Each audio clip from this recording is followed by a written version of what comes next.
रूडी जी से, जब आपने खुद करोड़ों का पैसे का लागत से शुरू हो गया प्रशिक्षण की आपने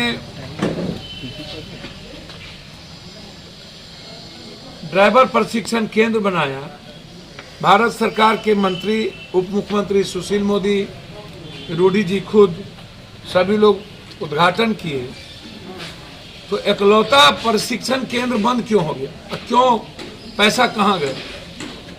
एक दूसरी चीज, रूडी जी से मेरा आग्रह है कि आप गाली दें हमको, राजनीति के हैं।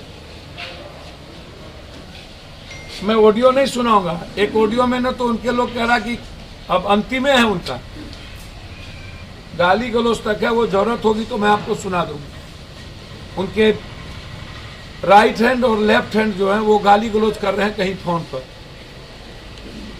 जितने अभ्रम शब्दों का यदि मुझे गाली देने से और पप्पू यादव को मरवा देने से यदि एम्बुलेंस फ्री हो जाए बिहार में और दवाई और नर्सिंग होम,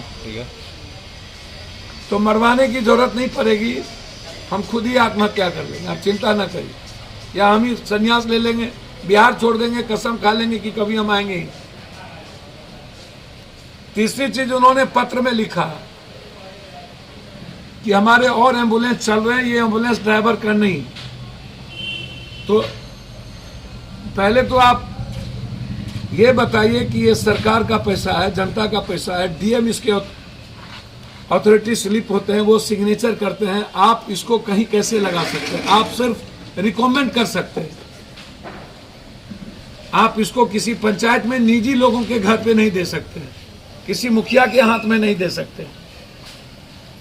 आप या तो सदर अस्पताल में होगा, या तो ब्लॉक के अस्पताल में, या तो पंचायत में कोई सरकारी अस्पताल है तो वहां के द्वारा यह संचालित होगा।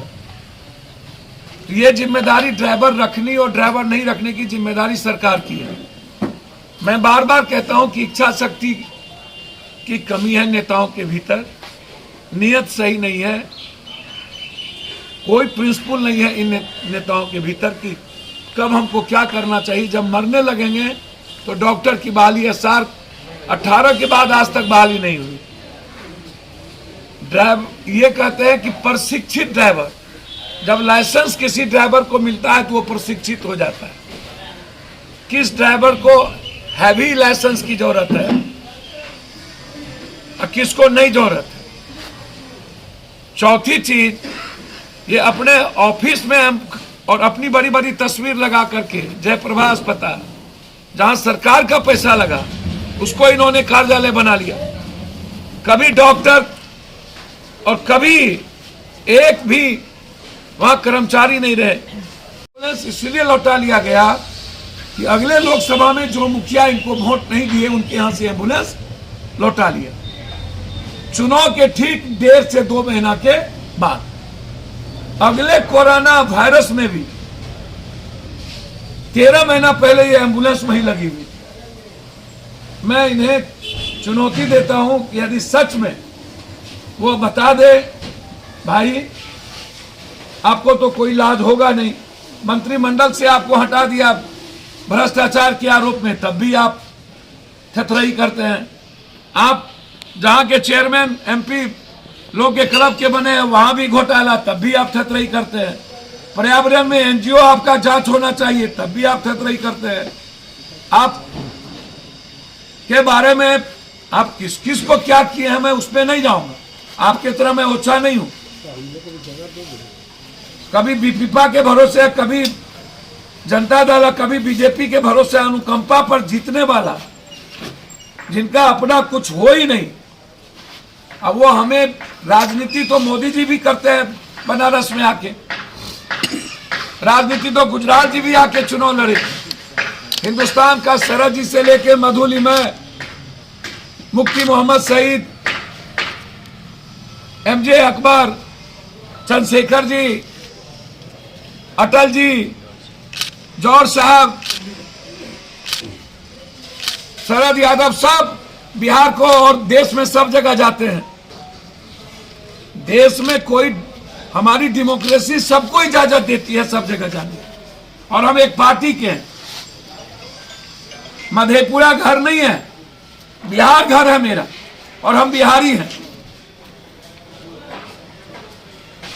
जितने रूढ़ी जी आप लोग सब मिलके लूटे होंगे ना, उतना हम 1 महीने में बांटते हैं।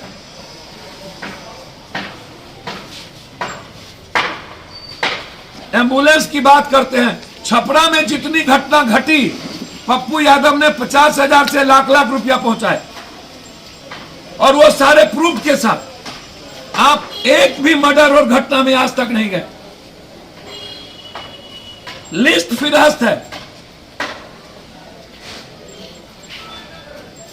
हमारी कोई निजी दुश्मनी नहीं है, लेकिन मेरा सवाल है कि जो एम्बुलेंस का पैसा आपने चलवा के लिया, वो कहां रखा?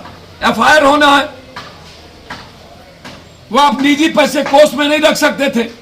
सरकार का पैसे का गबन हुआ है, तो जब सरकार के पैसे का गबन हुआ तो एफआईआर होगा ना, इंक्वायरी होगी ना। और जब आपको ड्राइवर नहीं हो सकता, मोदी है तो मुमकिन है, तो फिर आप रिजाइन कर दीजिए।